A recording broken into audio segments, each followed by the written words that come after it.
Morning student, निर्मल TT के online classes में मैं आपका स्वागत करती हूँ। आज हिंदी शिक्षण के अंतर्गत मैं आपके सामने लेकर उपस्थित हूँ भाषा का अर्थ। देखिए, आज हमारी हिंदी स्पीचिंग की फर्स्ट क्लास है जिसमें मैं आपको हिंदी में भाषा का अर्थ बताने वाली हूँ, क्योंकि हिंदी हमारी मातृभाषा के रूप में जानी जाती है। हिंदी हमसे घनिष्ठ रूप से संबंधित है, घनिष्ठ रूप से जुड़ी हुई है। यानी मनुष्य के लिए जो एक बात करें हम भाषा की, तो मनुष्य के लिए जो भाषा है वह किसके समान है? एक माँ के समान है। मातृभाषा माँ के समान है, क्योंकि भाषा हमें माँ से प्राप्त होती है। भाषा के द्वारा ही हमारे जो सारे संवेग हैं, हमारे जो इमोशंस हैं, हमारे जो भाव हैं, हमारे जो विचार हैं, हमारा जो कार्य है, वह सभी किसके द्वारा सुदृढ़ होता है? भाषा के माध्यम से ही सुदृढ़ होता है। क्योंकि भाषा के द्वारा ही मनुष्य अपने विचार, अपनी सोच एक दूसरे तक पहुंचाता है। यानी कि अगर मैं कहूँ कि मुझे इस जीवन के लिए मेरे जीवन के पूरक के रूप में भाषा को जाना जाता है, तो इसमें कोई दो राय नहीं है। क्यों? क्योंकि अगर मेरे पास भाषा नहीं है, यदि मेरे पास मेरी भाषा नहीं है, मैं केवल मात्र हिंदी भाषा की बात यहाँ नहीं कर रही हूँ, जो भी जिस भी प्रदेश का व्यक्ति है उस प्रदेश की उसकी भाषा अपनी होती है। अगर मेरे पास वह भाषा नहीं है और मैं समाज में अपना स्थान बनाना चाहती हूँ या मैं आसानी से जीवन जीना चाहती हूँ, तो वह पॉसिबल नहीं है। क्योंकि ये सामाजिक जो चक्र है, ये संसार का जो चक्र है, यह आसपास एक दूसरे से के सहयोग से ही जुड़ा हुआ है। यानी कि राउंड घूम के वही आ जाते हैं। एक व्यक्ति अगर ये कहे कि मैं अकेला ही बहुत हूँ, मुझे किसी की आवश्यकता नहीं है, तो वह पूरी रूप से क्या है? गलत है। क्यों?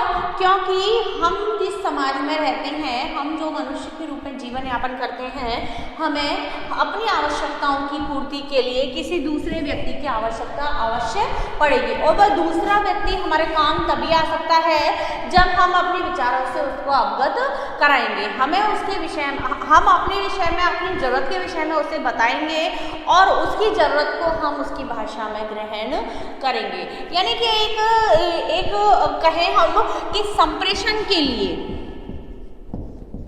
कम्युनिकेशन के लिए, आपस में कम्युनिकेशन करने के लिए, विचार विमर्श करने के लिए, बात करने के लिए हमें एक दूसरे की भाषा आनी चाहिए। अगर मैं हिंदी भाषी हूँ और सामने वाला इंग्लिश भाषी है, इंग्लिश लैंग्वेज का इंग्लिश जानता है, हिंदी नहीं जानता है, तो वह मेरी भाषा को, मेरी बात से सहमत नहीं होगा, मेरी बात को वह समझ ही नहीं पाएगा। इसलिए सफल कम्युनिकेशन के लिए, सफल संप्रेषण के लिए आवश्यक है कि आप जो भी दो, यानी कि संप्रेषण में क्या होता है? दो बिंदु होते हैं, एक भेजने वाला और एक प्राप्त करने वाला, तो दोनों की भाषा कॉमन होनी चाहिए। तब आप जिस भाव से संप्रेषण कर रहे हैं वह आपका उद्देश्य तभी सफल होगा। तो भाषा का इस दृष्टि से हमारे जीवन में ही बहुत महत्व है। प्रत्येक व्यक्ति इस संसार में उपलब्ध प्रत्येक वस्तु के विषय में जानकारी जो प्राप्त करता है, वह किससे करता है? भाषा के द्वारा ही कर पाता है। हालांकि उसे अनेक भाषाओं का ज्ञान होना, यह उसके ज्ञान क्षेत्र का विस्तार है।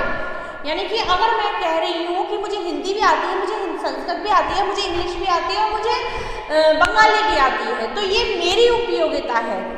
लेकिन मुझे अपने विचारों को दूसरों तक पहुंचाने के लिए आवश्यक है कि सामने वाले को जिस भाषा में आप बात कर रहे हैं वह भाषा उसे आनी चाहिए। तो ये आपका ज्ञान क्षेत्र विस्तृत होना ये मायने नहीं रखता। मायने रखता है कि आप जिस तक अपने विचारों को पहुंचाना चाहते हैं वह आपकी बातों को समझ पा रहा है या नहीं समझ पा रहा है।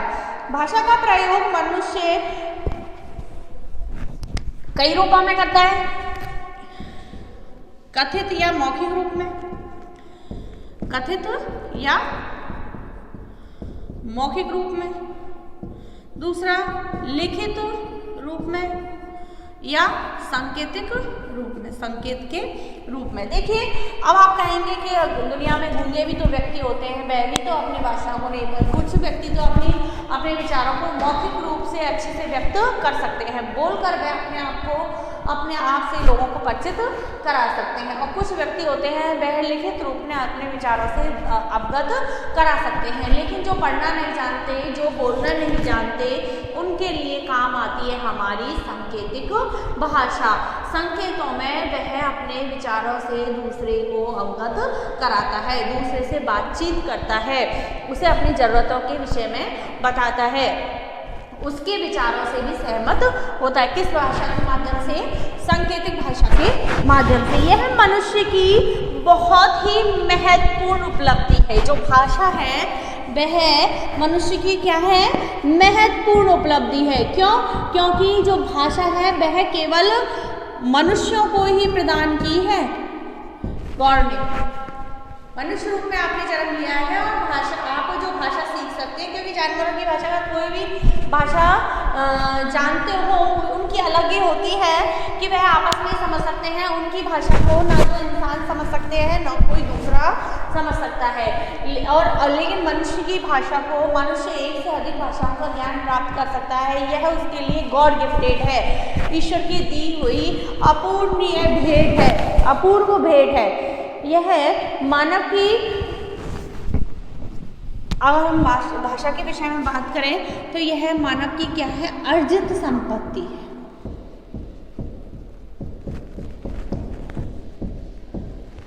क्या है मानव की?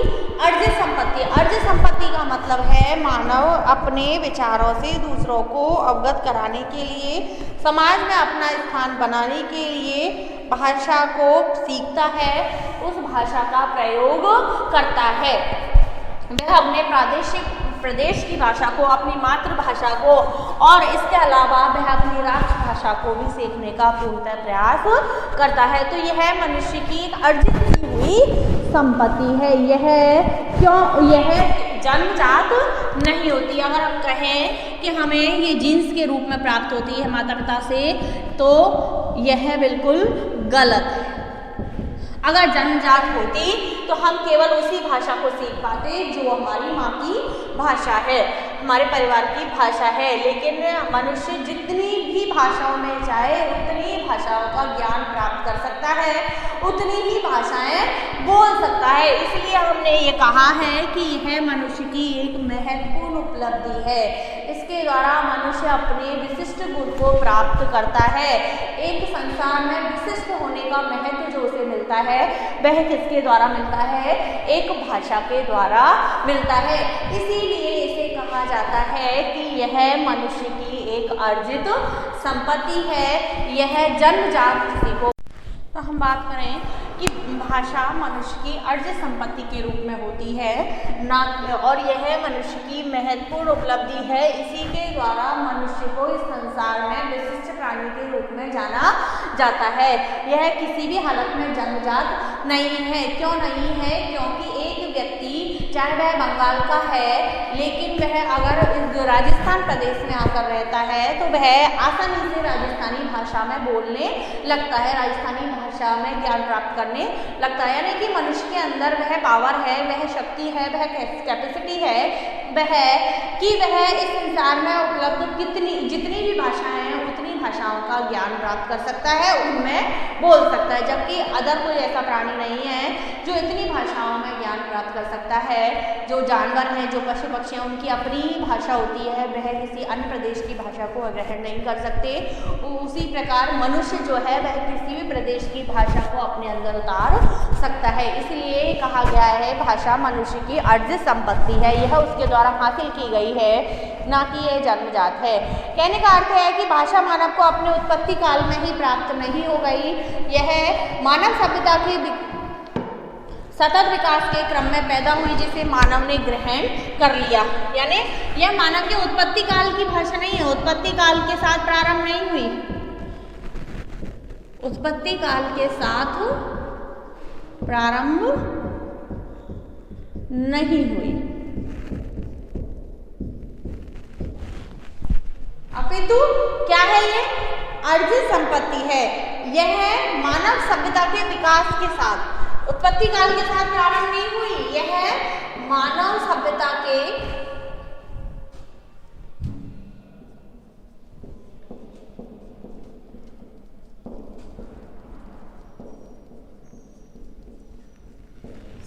विकास के साथ।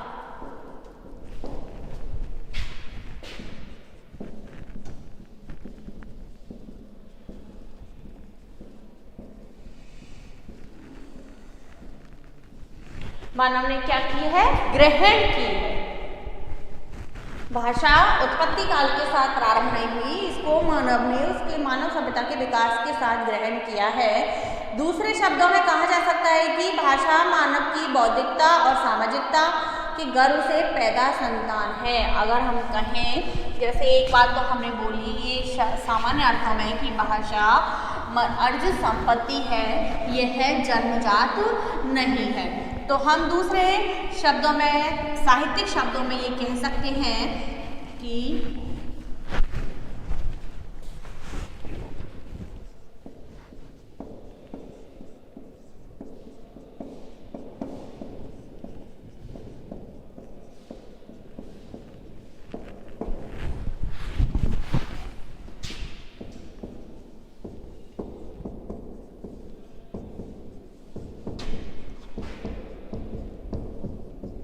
भाषा मानव की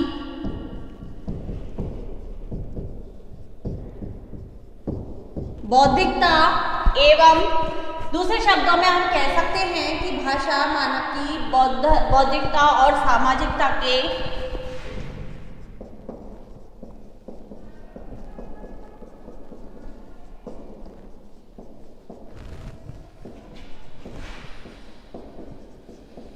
गर्भ से पैदा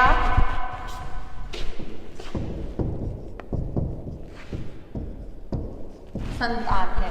यानी कि मानव की का जब बुद्धि स्तर बढ़ा, मानव की सभ्यता का जब विकास हुआ, मानव के समाज का जब विकास हुआ, मानव ने एक समाज डेवलप किया, समाज को अपनाया, एक सामाजिक प्राणी के रूप में उसने समाज को अपनाया, तब क्या हुआ कि यह भाषा उसके गर्भ से उत्पन्न हुई। यानी कि जब व्यक्ति को अपने एक दूसरे से विचारों के आदान प्रदान की आवश्यकता महसूस हुई, जब उसे लगा कि उसे जीवन जीने के लिए एक समाज की आवश्यकता महसूस हुई, अपने विचारों को दूसरे व्यक्ति तक पहुंचाने की आवश्यकता महसूस हुई, तब किसकी उत्पत्ति हुई? भाषा की उत्पत्ति हुई। इसके जरिए मानव आज वैज्ञानिक, सामाजिक, आर्थिक, राष्ट्रीय, अंतर्राष्ट्रीय सभी क्षेत्रों में अपने विचारों और ज्ञान के आदान प्रदान में समर्थ है। इस प्रकार है कहा जा सकता है कि भाषा विचार, भाव, ज्ञानों को व्यक्त और भाषा विचार,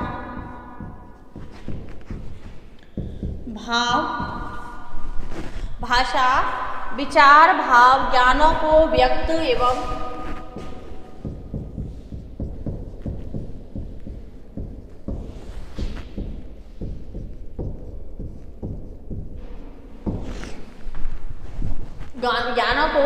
एवं विचार विनिमय का साधन स्वरूप है। व्यक्त एवं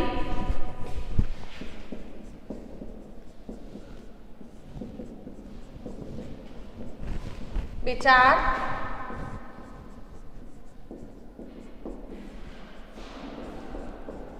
का साधन स्वरूप है।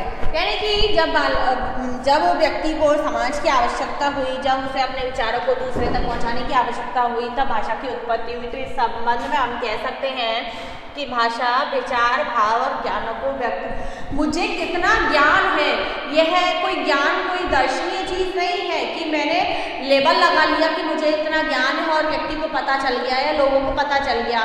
ज्ञान मूक है एक तरह से, कि ज्ञान अपने आप में अस्तित्व तो रखता है लेकिन व्यक्त अस्तित्व नहीं रखता। वह किसके माध्यम से जाना जाता है? भाषा के माध्यम से जाना जाता है। तो व्यक्ति को अपने ज्ञानों को, अपने भावों को, अपने विचारों को व्यक्त करने के लिए आपस में वाद विवाद करने के लिए, विचार विनिमय करने के लिए, विचारों का आदान प्रदान करने के लिए एक साधन के रूप में किसकी आवश्यकता पड़ी? भाषा की आवश्यकता पड़ी। इस रूप में हम इसके स्वरूप को जान सकते हैं कि भाषा व्यक्ति के विचारों को एक दूसरे तक पहुंचाने का एक सशक्त माध्यम है। अगर आपकी भाषा सशक्त नहीं है, अगर आप में बोलने की कैपेसिटी नहीं है, अपने ज्ञान को दूसरे तक पहुंचाने की कैपेसिटी नहीं है, ज्ञान अभिव्यक्ति की क्षमता आप में नहीं है, तो आप इस संसार में अपना वर्चस्व खो देते हैं। आप एक जो सामाजिकता है उसको ग्रहण नहीं कर पाते। आपका बौद्धिक स्तर बहुत निम्न कोटि का जाना जाता है। तो सामान्य रूप से हम देखते हैं कि जब किसी विषय पर मानसिक चिंतन हम व्यक्त करते हैं तो हमारी सोच भाषा का रूप लेकर सामने आती है। यानी कि भाषा को हम क्या कह सकते हैं कि जैसे मैंने कुछ सोचा और वह सोच या मेरा जो मानसिक मंथन है, मानसिक चिंतन है, वह भाषा के रूप में व्यक्त होता है। मैं क्या सोच रहा हूँ यह तब तक कोई नहीं जान सकता जब तक मैं उसे अपने मुंह से व्यक्त नहीं कर दूँ, और मेरे मुंह से व्यक्त करने के लिए मुझे किसी न किसी माध्यम की आवश्यकता पड़ेगी, और वह माध्यम क्या है? भाषा। वह सशक्त होना चाहिए। एक अमूमन तौर पर अगर हम संप्रेषण का जो सिद्धांत है उसके लिए बात करें तो जो इसमें होता है एक प्रेषक होता है और एक होता है रिसीवर, प्राप्तकर्ता। ठीक है। अब ये प्रेषक जिस भावना से प्राप्तकर्ता से बात करता है, जिस भावना से, जो भाव उसके अंदर है वही भाव इसको प्राप्त होने चाहिए। ऐसा नहीं इसने शोक संदेश भेजा है और इसने उसे हंसी मजाक में ले लिया। इट मीन्स इसकी कमी नहीं है, कमी है आपकी भाषा की, जो उसमें इतना दम नहीं है, वह इतनी स्पष्ट नहीं है, उसके शब्दों में वह ताकत नहीं है जो भाषा आपने काम में ली है कि वह आपके शोक संदेश को, प्राप्तकर्ता को शोक संदेश तक के रूप में ही पहुंचा पाए। समझ में आ गया? इसका मतलब ये है कि आपकी भाषा आपके भावों को एज इट इज रिप्रेजेंट करने वाली होनी चाहिए। अगर आपने भाषा का इस प्रकार प्रयोग किया है कि वह उसका अर्थ या उसका भावार्थ सामने वाले को समझ में नहीं आया, तो वह आपकी परिष्कृत भाषा नहीं कही जा सकती। वह आपने अपने मैसेज में उचित भाषा का प्रयोग नहीं किया है। आपकी भाषाई अभिव्यक्ति अभी पूर्ण रूप से सशक्त नहीं है। ये बात यहाँ स्पष्ट होती है। भाषा में विचार अंतर्निहित होते हैं। मैंने कहा जैसा आप सोचते हो वैसा ही आपकी भाषा होनी चाहिए। भाषा में विचार अंतर्निहित होते हैं।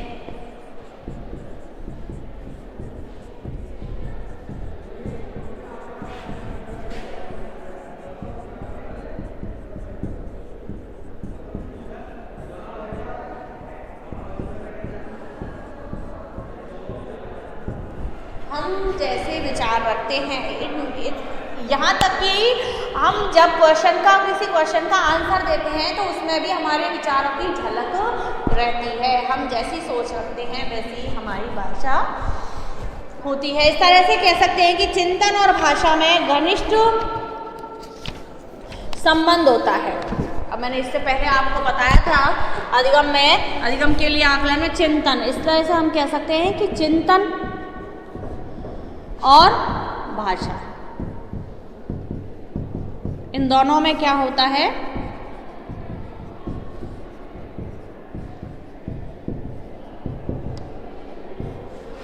घनिष्ठ संबंध होता है। जैसा आप सोचते हो वैसी ही आपकी भाषा होगी। जिन विचारों से आपने मैसेज दिया है उन्हीं अर्थ में वह प्राप्तकर्ता को प्राप्त होगा, अगर आपकी भाषा उचित है तो।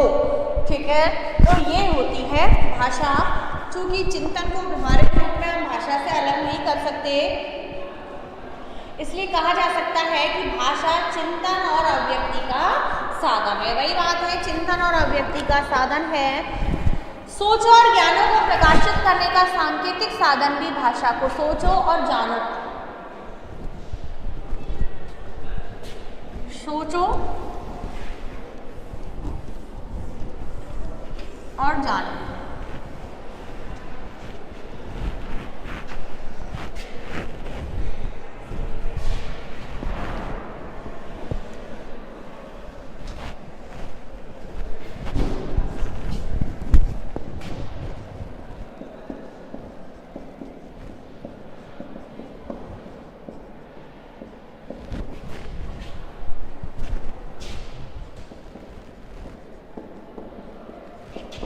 सोचों और ज्ञानों को प्रकाशित करने का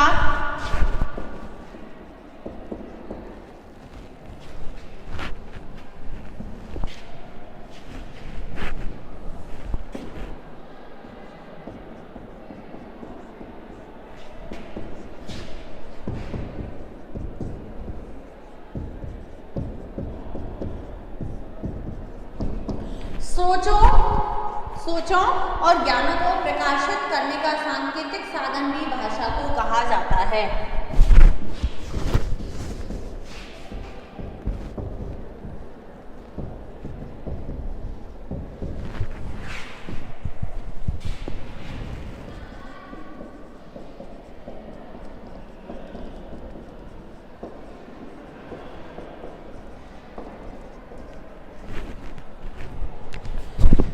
इसका तात्पर्य भी वही है कि व्यक्ति जैसी सोच रखता है, जैसा उसके पास ज्ञान है, उनको वह प्रकाशित जब करता है तो उसके लिए भी उसको किसकी आवश्यकता होती है? भाषा की आवश्यकता होती है। संकेतों के रूप में भी अगर आप अपने विचारों को दूसरों तक पहुंचाते हैं तो उन विचारों को सफलतापूर्वक पहुंचाने के लिए भी आपको भाषा की आवश्यकता होती है। तो सोचो, मनुष्य की सोच को और मनुष्य के अंदर स्थित ज्ञान को प्रकाशित करने का जो सांकेतिक साधन है वह भी क्या है? भाषा ही कही जाती है। हमारे जैसे भाव होते हैं हमारे, यानी संकेत क्या होते हैं कि हमने कह दिया बिना बोले, हम जैसे हमारे भाव होते हैं नाक मुंह सिकोड़ना, गर्दन हिलाना और इस प्रकार की जो, या फिर हमारे फेस के एक्सप्रेशन है, जो भाव हैं, दुख में दुख के भाव आना, जो आंसू आना और ऐसे खुशी में खुशी के भाव आना, स्माइल देना, ये सारी चीज़ें भाषा की सांकेतिक भाषा के ही रूप कहे जाते हैं। इनके द्वारा भी इनका हमारे भावों का जो है वह संप्रेषण होता है। परंतु भावों की पूर्ण अभिव्यक्ति जो ध्वनि संकेतों के द्वारा सरल और आसान होती है। सबके द्वारा हम सांकेतिक भाषा के द्वारा भी अपने विचारों को एक स्थान से दूसरे स्थान पर भेज सकते हैं, लेकिन जो हमारे भावों की जो संपूर्ण अभिव्यक्ति है, भावों की पूर्ण अभिव्यक्ति किसके माध्यम से होती है? वह ध्वनि संकेतों के माध्यम से ही होती है।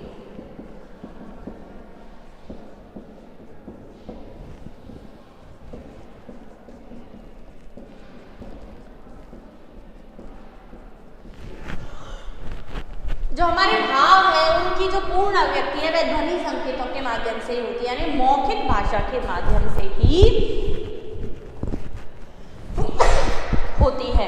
यानी कि हम ये कहें कि हम लिखित रूप में संदेश पहुंचा सकते हैं, ठीक है, आपने अपने विचारों को लिखित रूप में अभिव्यक्त कर दिया है, लेकिन आप क्या भावना रखते हो, आपके वास्तविक विचार क्या है, वह आप मौखिक अभिव्यक्ति से ही ज़्यादा अधिक स्पष्ट कर सकते हो।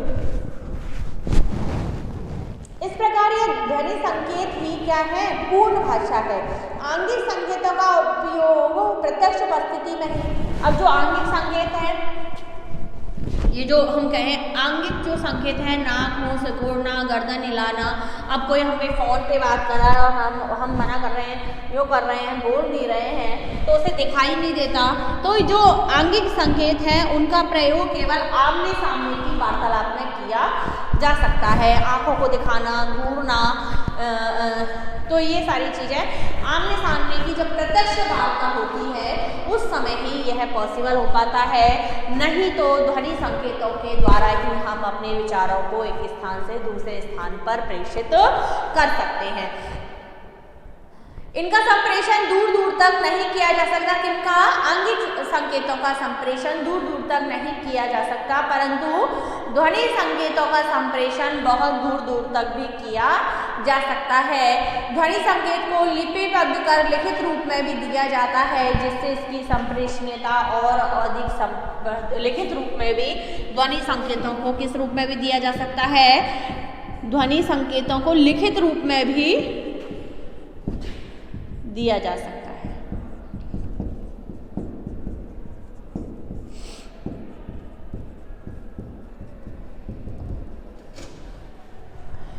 यह और अधिक जो हमारी भाषा है वह और अधिक समृद्धशाली हो जाती है और अधिक सॉलिड हो जाती है। जो भाव अभिव्यक्ति हमारी वह स्थायी रूप ग्रहण कर लेती है। तो इसमें और अधिक ज़्यादा स्थायित्व आ जाता है। भाषा का लिपिबद्ध रूप कालजयी होता है। भाषा का जो लिपिबद्ध रूप है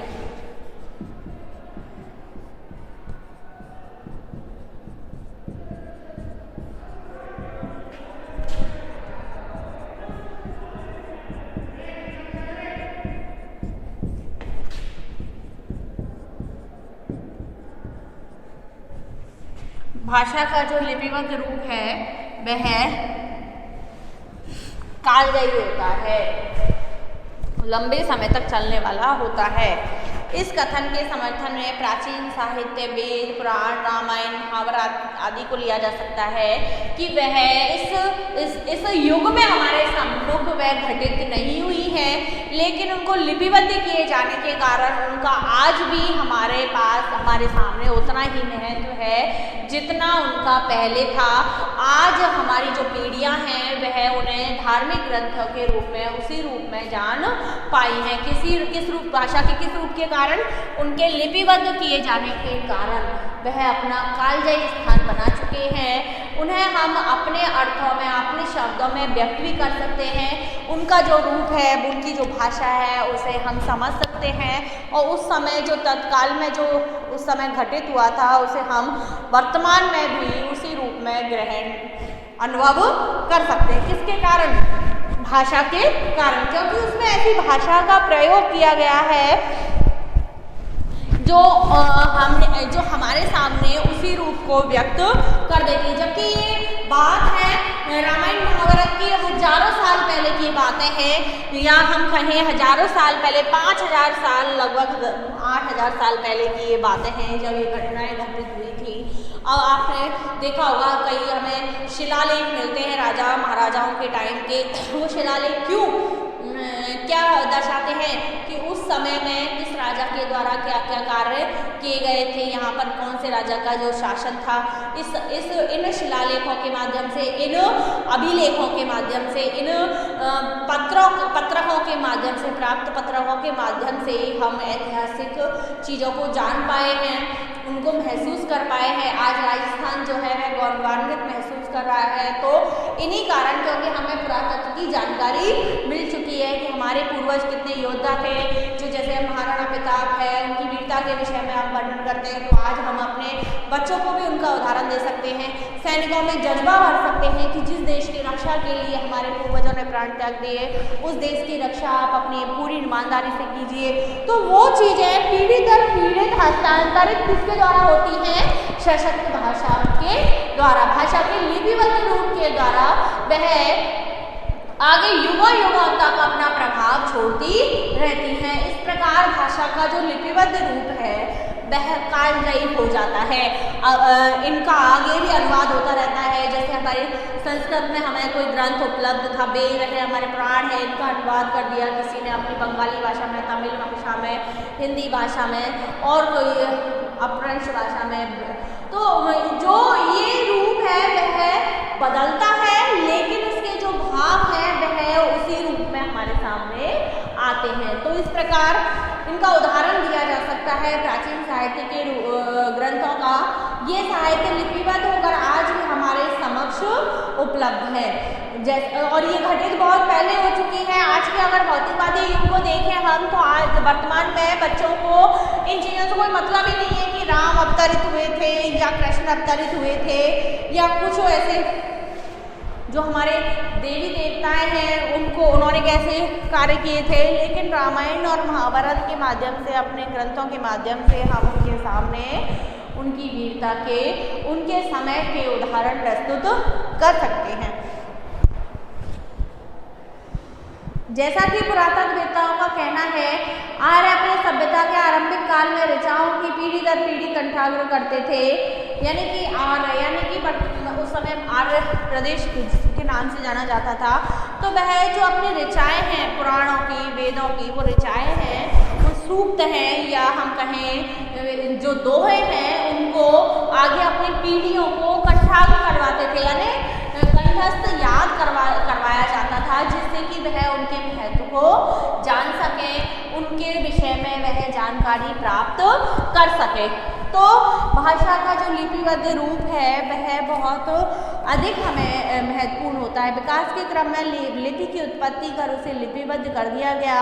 उनका प्रथम लिपिबद्ध ऋचाओं का संग्रह ऋग्वेद है। उनका जो प्रथम लिपिबद्ध ऋचाओं का जो संग्रह है वह क्या है?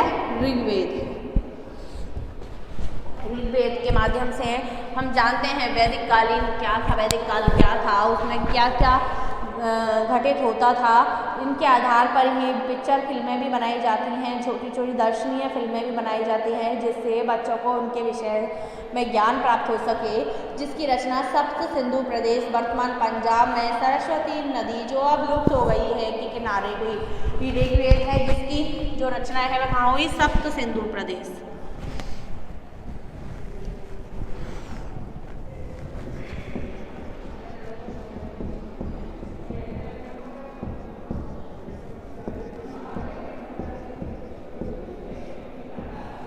सप्त सिंधु प्रदेश और सरस्वती नदी के किनारे।